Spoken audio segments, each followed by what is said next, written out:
I kind of feel sorry for athletes sometimes when they be answering questions. Because sometimes the questions just don't make no sense. They just be silly. They were interviewing Squirrel White. And just by the way, his name is Marquarius. I believe that's how you pronounce it, Marquarius Malik White. That's his name. But I understand why you would rather call him Squirrel. I think I would rather call him Squirrel. That's a very hard name to just be calling out regularly. But it took 3 to 4 questions before they started asking questions about him. The first question he got asked was about Thomas Castellanos. I know that can't be the easiest thing for a man, a grown-ass man, to stand in front of other people who is his own brand himself, being Squirrel White, right? He's his own brand. But yet you have to stand in front of other people, and the first question you get asked is about somebody else. Not just somebody else, but somebody else that you just met. I think Squirrel handled the question very well, though. He did his thing. He was polite, very polite. And I find it ironic and I find it funny. Just like many young brothers in the hood or in the country, you get these odd behind nicknames, and you get them from your family. You get these nicknames that you originally hate. You can't stand them. They don't stop. They don't stop, and it starts to spread. The more you hate it, the more it spreads. And now you are who you are. For me, my name was Flipper. And it made it worse because I was kind of big bone. I was fat.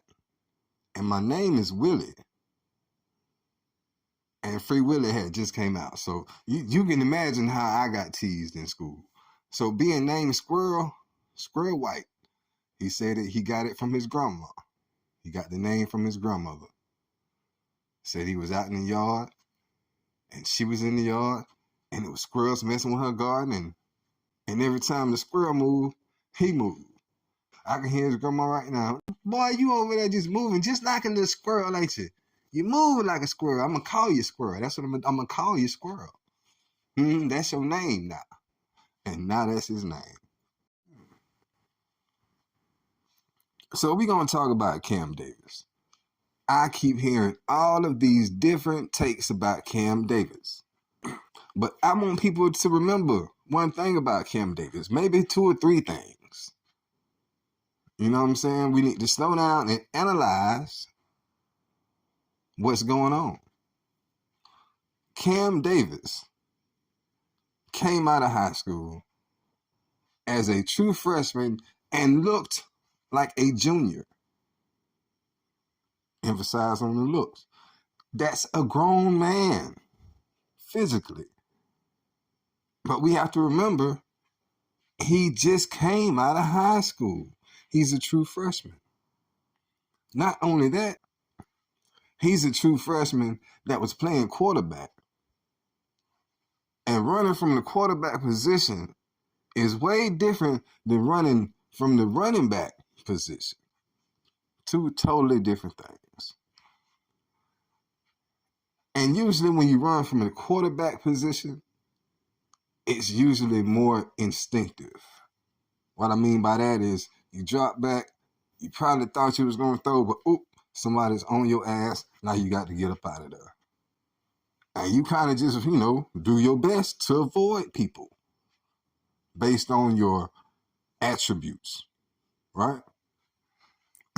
When you're running from the running back position, you got a hole to hit. And you hit that hole.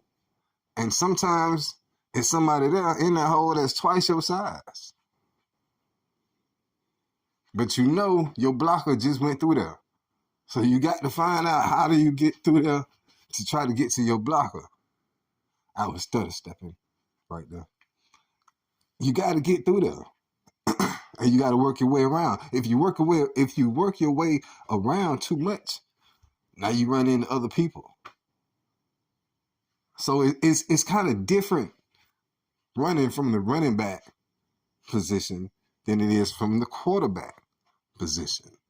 Usually everybody's already gone, and you just got to work your way around people that's coming for you. When you're running the ball, everybody's coming for you. Right here, right now. It's kind of a learning curve. At the same time, he got hurt. People forget about that. He got hurt. So you playing hurt, and then you got to sit. You can't learn as much. You still trying to get comfortable.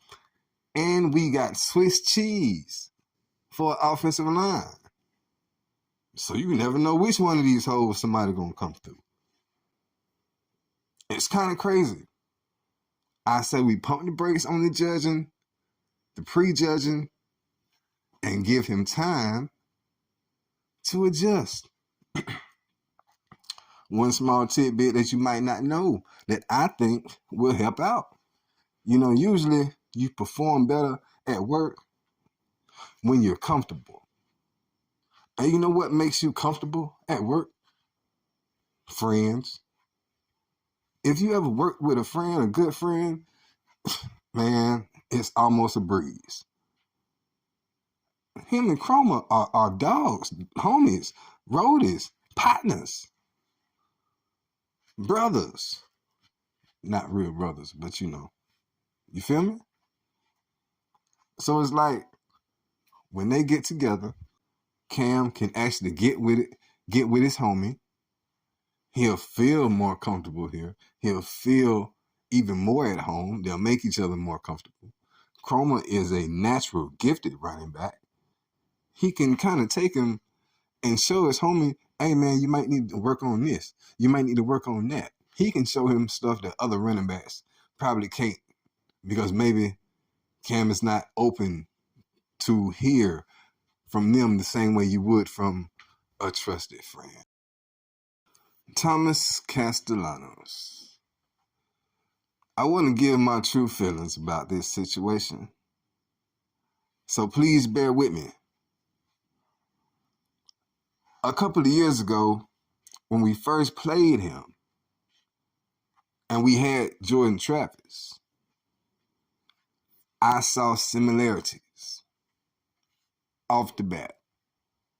Not just because they both short and same skin tone. I saw someone who was instinctually gifted at running away from trouble on the football field. We don't want no troublemakers. But I noticed he was similar to Jordan Travis in the way that he might not be the best passer, but he makes plays. And as time went on, the next year we played him, you saw he got a little better. He was more comfortable throwing the ball. He threw the ball more than he ran the ball. It could be because of Billy O'Brien. Maybe so, maybe not. We saw the interview. You saw the interview. Thomas said he felt more comfortable. I see the progression as a quarterback. Because a lot of times, as a mobile quarterback, you get stuck in the perception or in the box of, he can't throw. He'll never be able to throw it from the pocket. And people hear that. These kids, these young men, they hear that. So sometimes they want to prove to not just the world, but to themselves that, yes, I can throw from the pocket. I'm a quarterback, thrower of the football, But I saw it then. And I put him on my wish list. Even though most of the fan base, if not all of the fan base, even the coaches at the time, even the local media at the time, felt like, nah, I'll pass on that. And I looked at him, I said, no, that's exactly what we need. Because I was looking at the time, Chubba's progression. He had hit the field and he didn't look the way we thought he was going to look. Tate, at that time was a deer in headlights, bright ass headlights. And as time went on, we really didn't see another heir apparent. We didn't see someone who could step up and take that mantle as leader of this team, especially at the quarterback position. And we definitely didn't have anybody that could deal with this offensive line. So when I heard that he was going to leave, speaking of Tommy, going to leave Boston College, I was excited. I said, please, bring your ass to Tallahassee. And when I heard that he wanted to come here in the first place, I was like, well, damn, that sounds familiar. Because for some reason, Jordan Travis got the same treatment. But they both ended up here, and JT is a legend. Respected forever. Laid it all out there. So I feel Thomas is going to show out. He's going to give everything he's got. Because just like you and me, he's a Seminole. He just happened to go to school somewhere else, and he played football there. Well, 2 places. But had he had his way, he would have been Jordan Travis's backup a long time ago. That's all I want to say. Y'all keep it chopping. Thank y'all for checking out the Tomahawk Trail. I'm out.